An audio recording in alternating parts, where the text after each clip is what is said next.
pasar un poco a las preguntas más del tema migración. Eh,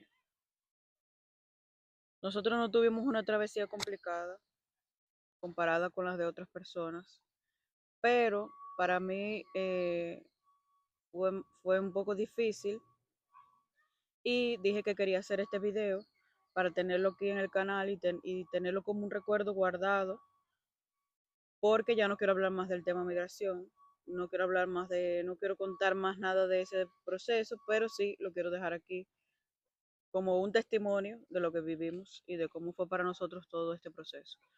No lo vamos a contar todo, pero como en general, respondiendo preguntas que nos hizo ChatGPT.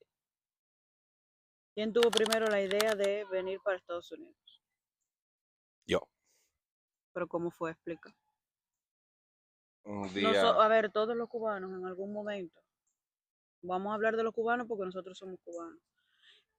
Todos los cubanos en algún momento de su vida se les ha pasado por la mente emigrar, ya sea a Estados Unidos o a cualquier país del mundo. Entonces, nosotros como jóvenes no tenemos hijos, obviamente teníamos ese pensamiento en la mente, pero para mí era como una idea, pero como imposible de realizar, porque para tú venir de Cuba para acá, o no imposible, más bien lejana. lejana, si yo no lo veía como una cosa de ahora para ahorita. Sí tenía las ganas, por supuesto, porque es que en Cuba todo el mundo sabe que uno tiene un techo, que uno tiene un límite, que uno no puede llegar más allá. eh, pero para mí era lejano porque yo no tenía nadie en este país que me ayudara, que me recibiera, porque como quiera que sea, aunque tú tengas posibilidades económicas de emigrar, siempre necesitas una persona aquí que te reciba. Y la forma de irse en ese momento que nosotros nos vinimos era teniendo un patrocinador aquí o una persona que te recibiera. Para él sí era más posible porque él tenía a su hermano aquí, pero para mí no. Entonces la idea fue de él. Yo estaba normal, trabajando un día cualquiera, y me llama Alejandro al trabajo por No teléfono, llegué, no fue por teléfono, llegué. ¿verdad? Llegó al trabajo, de momento, yo no había terminado el turno de trabajar, yo trabajaba en un bar, yo no había terminado el turno, llega Alejandro y me dice, nos vamos, así, nos vamos para Estados Unidos. Y yo, pero, mijo, ¿y cómo nos vamos a ir? No teníamos $1 ahorrado, no teníamos eso en mente, fue de la noche a la mañana, que él se le metió eso en la mente, y el hermano le dijo, sí, dale, vengan, y así fue, literal. Como en un mes nos fuimos. Eh, yo estaba muy tranquilo trabajando, Y el otro tampoco familiar. tenía la idea, no tenía la idea clara, pero un amigo mío me llama, que se lo agradezco en el alma. Gracias, gracias de corazón. Dilo, Johnny, si estás viendo el video. Jonathan, si estás viendo el video, gracias.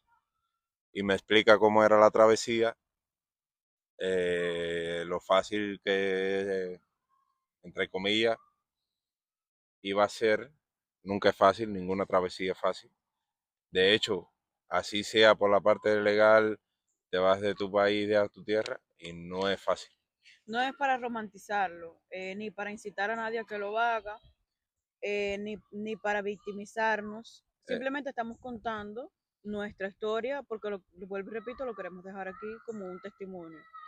Sí, porque uno se pone y dice, no, que dejaste la tierra, y no es para victimizarnos, cada uno emigra por una razón, y nosotros simplemente vamos a contar nuestra experiencia. y como les decía, todas las travesías son peligrosas, sea Es un como riesgo. sea. Es un riesgo que corres, es un mundo nuevo que vas a descubrir, del que no sabes nada, al que te tienes que adaptar. Y, y yo me decidí, ese amigo mío me abrió los ojos, me di cuenta que no íbamos a seguir creciendo ¿Te diste con cuenta que no las... íbamos a seguir creciendo? No, te diste cuenta que era el momento de hacerlo, porque en no. realidad para eso nunca se está totalmente preparado. Y Y en realidad era la oportunidad de nosotros. llamé a mi hermano, Yo no quería eso. Bueno, claro, sí. le expliqué la situación, Todo eso sin hablar conmigo, antes de decírmelo a mí. había que estar seguro. Sí, pero todo eso antes de decírmelo a mí. Y cuando ya él vino a hablar Pero conmigo, ya era como, ya para ti era una decisión tomada, tú te ibas. de eso se encarga el hombre siempre. Sí, mi amor, pero en una pareja, tú después lo aprendiste, mejoraste. Desde que nosotros emigramos, la relación fue un antes y un después. Tienes que entender que cuando uno está en pareja, no en pareja, en matrimonio, porque nosotros siempre hemos sido un matrimonio, las cosas, antes de tomar una decisión, se conversan. Porque lo que tú hagas me afecta a mí, lo que yo haga te afecta a ti. Y en el momento que tú me lo dices a mí, ya tú habías hablado todo eso y ya para ti era una decisión tomada. Tú tenías que ver si yo, tú sabías Hab- que yo me iba a ir, pero tú tenías que ver, No, incluso cuando yo te dije, yo no me voy, tú me dijiste, bueno, si tú no te vas, te quedas porque yo sí me voy. Así fue. también era tema de conversación. A ver, yo no te iba a echar en una mochila y te iba a traer Sí, no era obligadamente. obligado, obligado No no era era. obligado. Pero que ya tú tenías la decisión. Lo que me refiero es que ya, cuando me lo dices a mí, ya tú tenías la Mira, decisión. Nosotros teníamos en mente irnos en algún momento más, porque él, yo no, pero él sí tenía familia aquí. Y mi razón para irme era que como yo no tenía familia, yo tenía que, le tenía que ver a alguien valiente que se decidiera a emigrar, a salir de Cuba para poder ayudar a los que se quedaban adentro. Entonces, ese era mi motivo. Por eso yo siempre me había querido ir. Y él porque tenía familia aquí, y igual para mejorar y tal. Pero eso, por eso nosotros queríamos irnos. Y la idea de emigrar fue de él. y para mejorar también económicamente y las metas que uno quiere cumplir, que no son metas ni grandes ni ambiciosas, Simplemente vivir mejor simplemente vivir con lo que le toca a cada ser a humano. cada ser humano. Tener tu casita, tener tu medio de transporte, tener lujos Para Cuba es un lujo. que se crean en nuestro país, pero que cuando sales al mundo exterior No no son son lujos. lujos, son necesidades que Exactamente. necesita cada persona. Exactamente. Te pregunta, ¿tuviste miedo cuando decidimos emigrar y de qué exactamente? Literal, miedo, miedo, miedo, miedo, no. Pero sí tenía el temor de que uno había escuchado varios casos de que te desaparecen, vas en unos, cuando emigras ilegalmente cruzando fronteras, corres el riesgo a que más nunca sepan de ti. Para mí eso jamás me pasó por la cabeza. Cuando yo dije me voy, el miedo mío era dejar a la gente, dejar a la familia de uno. Yo soy una persona que jamás me había separado de mi casa. Lo más que había ido era un campismo 3 días y ya. Eh, porque, por ejemplo, en mi caso, si yo me metía en la mente que lo que podía pasar, todas las cosas que a uno le pueden pasar cuando uno cruza frontera, está, por supuesto, pero yo traté de no meterme eso en la mente. Yo no tenía miedo a nada de eso porque eso es un riesgo que uno asume y que uno decide asumir por tal de llegar a. Pero el miedo mío era ese, saber saber, porque uno se va sin saber si va a poder regresar, uno se va sin saber cuándo va a poder regresar, entonces ese era mi miedo y sigue siendo mi miedo. Yo no tenía miedo de más nada. ¿Cuál fue el peor momento al llegar? El peor Sin momento detalles. Piensa lo que vas al a decir porque no llegar. podemos dar detalles. Mi mayor miedo al llegar. No, mi miedo no. El mayor, el peor momento al llegar. Ay, el peor momento al llegar. Eh, Lo voy a decir el- yo para que tú te quites ese peso de arriba, porque tú puedes decir otro. Para mí, el peor momento al llegar es o fue llegar a un mundo completamente diferente al mundo de donde tú vienes, sin nada, literalmente con una muda de ropa, y eso que nosotros emigramos sin pasar nada malo, se puede decir, porque nosotros entramos por un aeropuerto, por un puerto de entrada y por un aeropuerto. Nosotros somos CBP One. Pero el llegar sin nada, con una sola muda de ropa, porque no podías traer más ropa, sin un teléfono, y yo en mi caso llegaba a una casa a convivir con personas que no eran nada mío, eran familia de él, pero nada mío. Entonces, aunque la familia de él es como si fuera mi familia, es complicado porque uno siempre necesita, tú sabes, como eso familiar, y yo no lo tuve porque era familia de él, es normal. Para mí eso fue lo más difícil, como llegar sin nada y, por ejemplo, ir a las tiendas y tú no tener la posibilidad de comprar algo o no tener la posibilidad de decir yo quiero esto o hoy quiero comer esto. Esos primeros meses que tú no tienes potestad económica, no tienes nada y tienes que como acatar o hacer lo que hay que hacer porque hay que hacerlo, para mí eso fue lo más difícil. Además de la convivencia que es difícil, para no dar detalles. A eso es a lo que se refiere la pregunta. ¿Qué fue lo más difícil para ti? Para mí, tener que esperar un permiso de trabajo para trabajar.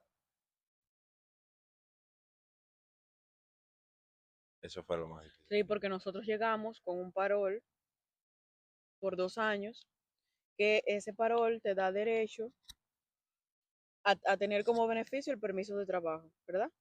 Entonces es un trámite, es un proceso que al nosotros llegar sin nada, pues también hay gente que llega con dinero o con algo y la familia lo puede ayudar y sacan rápido el permiso de trabajo porque es un trámite que hay que pagar y que lleva tiempo.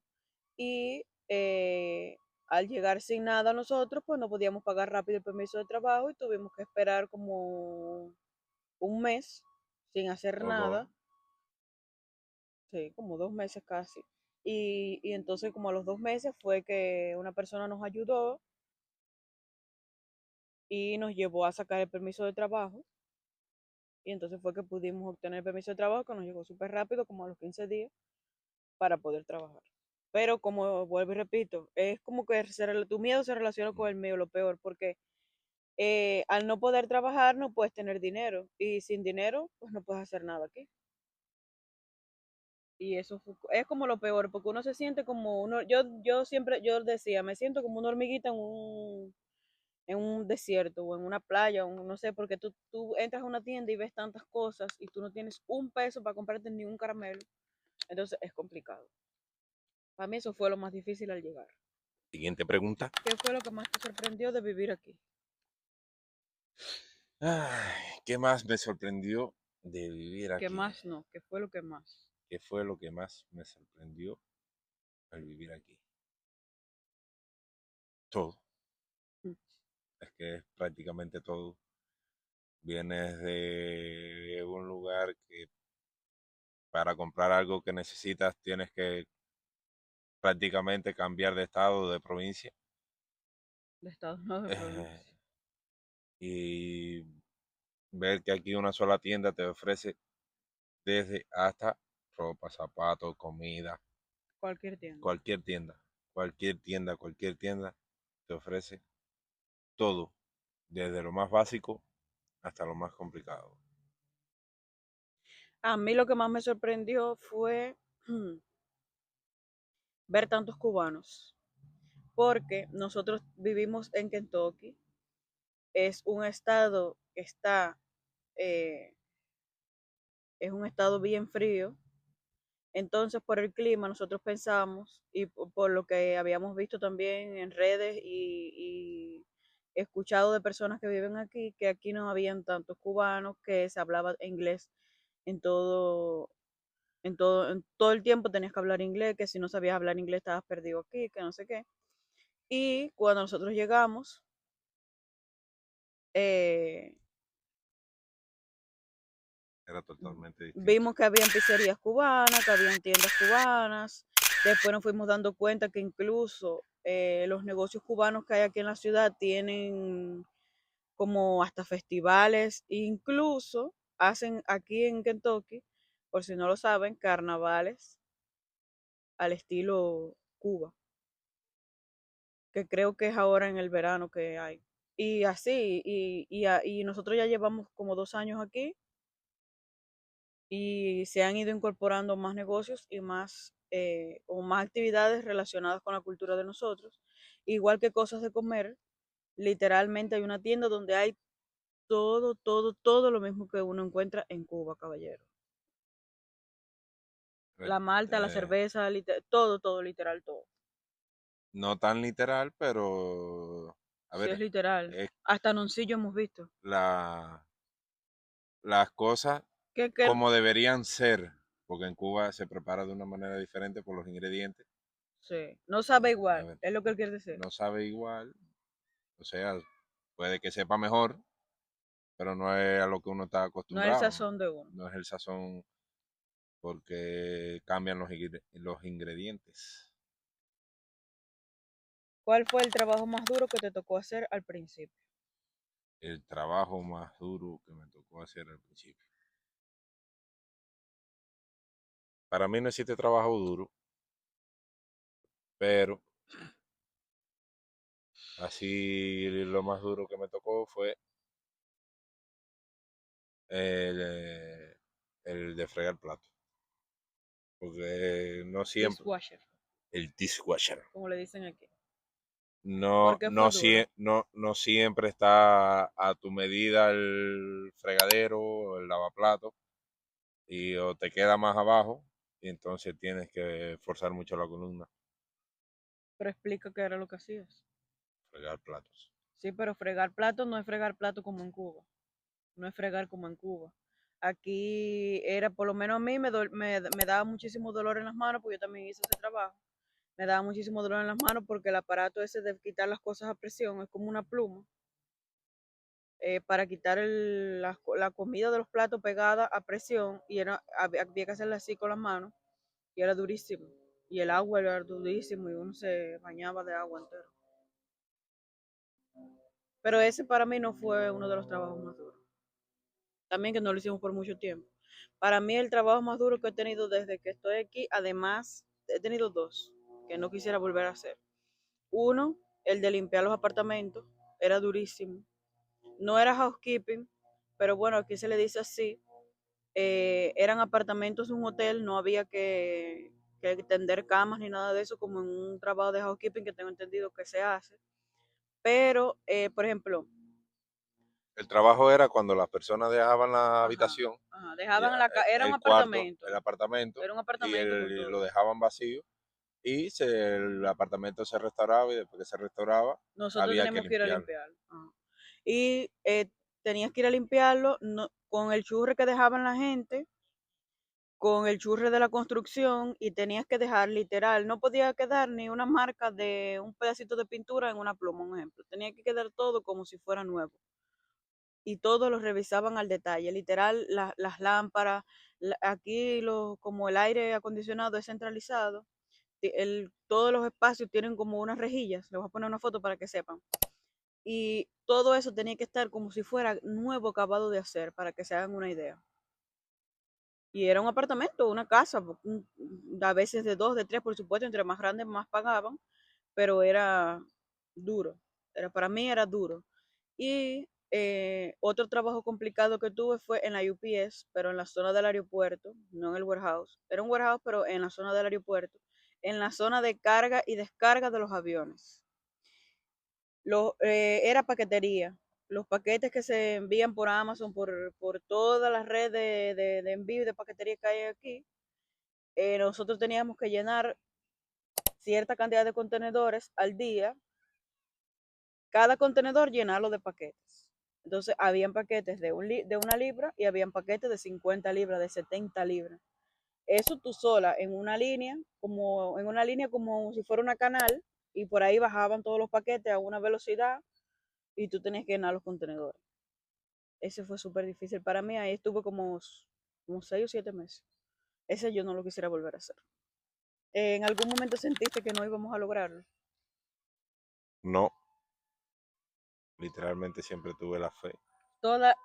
Para que tengan una idea, la travesía de nosotros, la pesimista era yo, porque yo venía con el aquello de que yo no quería irme, estoy aquí por tu culpa. Yo no sé cómo él aguantó, porque toda la travesía, cada vez que pasaba algo, yo le decía a él lo mismo. por tu culpa que está pasando esto, por yo hacerte caso, yo no tenía que haber venido, todo ese machaque yo se lo hice a él en la travesía. Literalmente estuve a un solo llorado de de virarla para atrás, montarle un avión y mandarla directo para Cuba. Sí, era Nada, difícil. nada, mentira, mentira. Para mí, toda la travesía fue difícil. Ah, horrible. Y yo sí hubo muchísimas veces que pensé que no íbamos a llegar. Porque, a ver, nosotros venimos por CDP One.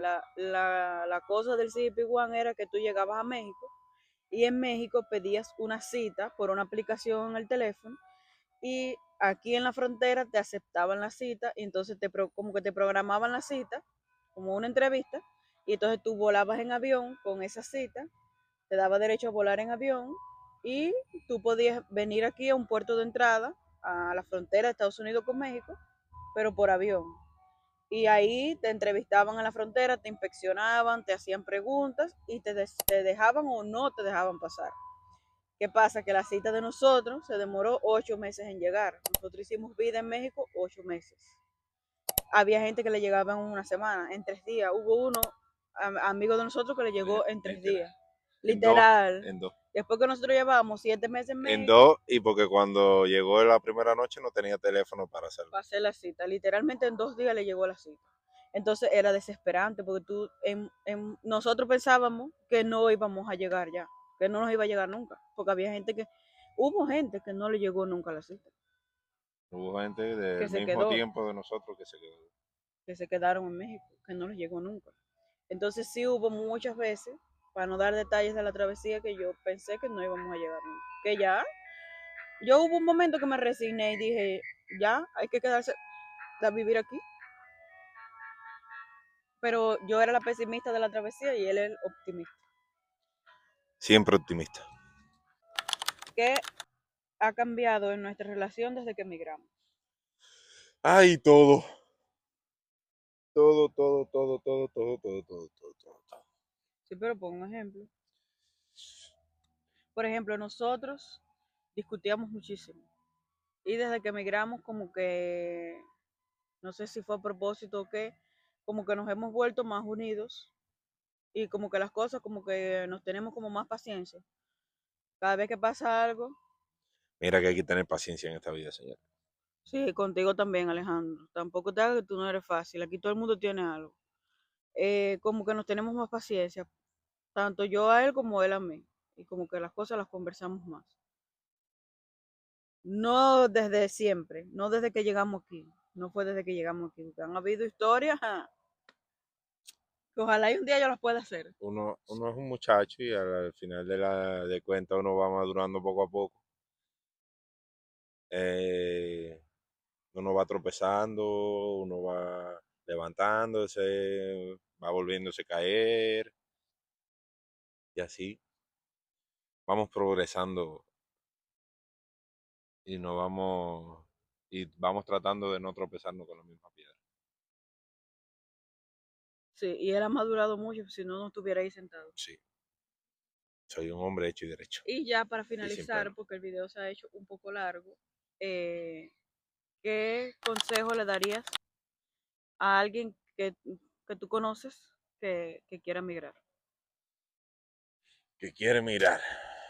Primero, primer consejo, tienes que tenerlo bien claro. No puedes tener ni un solo pelo de duda No, porque te sí te puede, puede tener dudas. no. A la hora de emigrar, tienes que tenerlo Yo vine con dudas, mi bien. amor. Tú viniste con duda, pero viniste con un arriero que te venía arriando ahí, ves sí, mami, tú puedes seguir.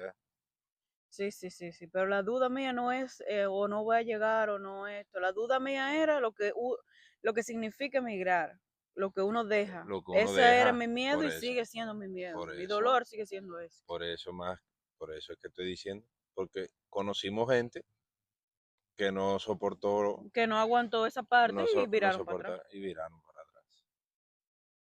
Y entonces, ese es mi consejo. Sí, tienes que tener Tienes claro que que tenerlo muy, muy claro lo que dejas y todo. y tener presente siempre que te puede pasar cualquier cosa. ¿Y tú? ¿Qué consejo le darías? Que no guarden rencor, que la mente te cambia mucho después que tú vives todas esas cosas, que no, que yo sí lo guardo. Yo no soy ejemplo de nada. Yo guardo rencor a todo el que me hizo durante la travesía y después que llegué aquí, yo le guardo rencor. Y desde antes también, De antes. ¿Quién de antes? todo el mundo. No, no estoy hablando de la migración. La vida privada es otra cosa. Yo, porque a ver, caballero, ustedes llegan, vuelvo y repito, a un mundo nuevo, sin nada, sin poder aportar económicamente. No es todo el mundo que te recibe, estamos claros. Pero hay formas y formas de hacer las cosas. Y para cualquier lado hay formas y formas de hacer las cosas. Y nosotros hemos hablado y uno no sabe, ¿ve? Uno no sabe la situación que la vida lo va a poner. A lo mejor el día de mañana a nosotros nos toca ser anfitriones de gente que va a venir. Y hay cosas que nosotros no haríamos, que uno vuelve y repite, uno no sabe cuando está en la verdadera situación, pero hay formas y formas de hacer las cosas. Y para el que llega, lo mejor es dejar de ser una carga lo más rápido que tú puedas. No sean carga de nadie porque tanto para la persona que recibe como para el que llega es complicado. Para no dar más detalles. Y hasta aquí el video de hoy. Y hasta aquí el video de hoy, señores. Espero que les guste. Vamos a ir mejorando a medida que vaya pasando. Si quieren más Avanza. videos así, déjenlo. Si quieren más videos así, déjenlo en los comentarios. Y dejen en los comentarios tanto lo bueno como lo malo que les haya pasado en la travesía. Porque sabemos que nos ven muchas personas, porque nosotros conocemos a muchas personas que han pasado por el mismo proceso o parecido. Y dejen en los comentarios preguntas que quieran que respondamos en un próximo video. Ahora sí, chao, chao, chao. Hasta la próxima. Gracias por ver. Chao, no es chao. Chao. Ya